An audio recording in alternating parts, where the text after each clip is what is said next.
Good morning, everyone. I'm Money, and welcome back to another quick guide for Autonauts versus PirateBots. Today we're going to start an army of bots that can build blueprints for us. Because you can move and delete buildings at will, this will allow us to place down a bunch of blueprints and let our bots build them for us while we do other things. And we can just delete the buildings when they're done, and they'll be stored and ready to place down wherever we need them. We're going to need another sign for this build, so let's make one of those to get started. Pick up your sign and press Z to access the sign settings, and let's call this one Build Me.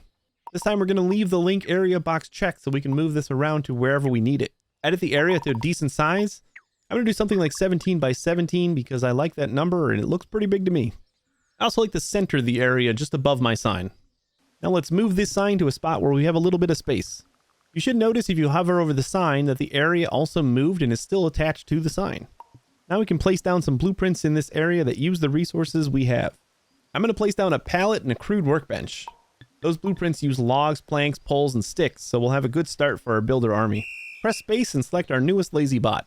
Hit record and grab a log from the log storage, and then place it on top of either of your blueprints. That's all the instructions we're going to need, so let's add a until hands full loop to the top and drag in move to log storage, take from log storage. Drag in a stow held item command and enable continue on fail. Now add a until hands empty loop with the commands find nearest blueprint, move to target, and add to target. Add a retrieve command to the end of that loop and enable continue on fail. Lastly, we can modify the area for find nearest blueprint to target the build me sign we just made.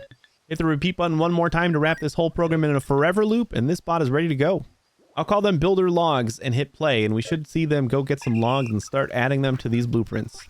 Now we can repeat these steps exactly with the other materials we'll need. Another bot should be waiting for you at your bot assembly unit if you followed my video on getting bots to make bots. Program this one the same way we did with the logs, but grab a plank from the plank storage this time. Then program the next bot the same way, but grab a pole from the pole storage. Finally, program the last bot exactly like the rest of them, except you'll be grabbing a stick from the stick storage, and you'll have to drop it on the crude workbench since the pallet doesn't use sticks. And that's how we start our builder army.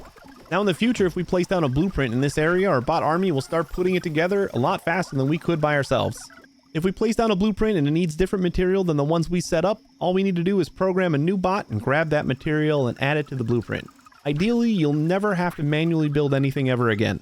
The most work you'll need to do yourself is placing a single new material on a blueprint to teach a new bot how to join the builder army. Now that we have this group of bots, let's place down 6 pallets and 8 crates inside our build me area. This will maximize our storage for all the materials we're collecting right now. While our bots are building those, let's clean up our tree farm a little bit. I like my tree farm to be nice and square, and I like to fill in grass anywhere we don't need dirt exposed. I'm going to use a bot as a temporary digger. Press space and select the newest bot again, hit record and grab a crude spade from the workbench. Now find a spot of grass where the tree's planting sign covers and dig it up. Digging grass will grant you 1 or 2 pieces of turf you can place back into the dirt. We just need to add a until hands full loop on top with the instructions to find and pick up a spade, and then a until hands empty loop under it with the find, move, and use instructions inside. Then we'll use the tree's planting sign as a target for the area this bot will search for turf. Wrap the whole program in a forever loop, rename the bot to something like temp digger, and hit play. The bot should start digging up any area inside your tree farm that has turf in it, which should expose more areas for trees to be planted. With all the turf that's being dropped on the ground, you can pick it up and start to fill in spaces of dirt outside your tree farm so everything looks nice. When the bot is done digging, you can repurpose them for another task or have them do some more digging somewhere else if you need it. We could still use some more turf, but otherwise everything's coming along great. Before we wrap up, I'm pretty sure our builder army is done, so let's put those new storages they built to good use. Enter blueprint mode by pressing E and then press the trash can button or the delete key to enter delete mode. Delete all the things our builder army created. You'll notice little numbers appeared over your pallets and crates. That's how many are currently stored. You'll be able to place those in the world without building them. Let's place them all on top of our current storages. All of our bots should get back to work again, filling up all that extra space. Thanks for watching. In the next video, we'll finally start our first cereal farm so we can start collecting gold. Like and subscribe if you like these quick guides. I'm Money. I'll see you in the next one. But for now, please, take it easy.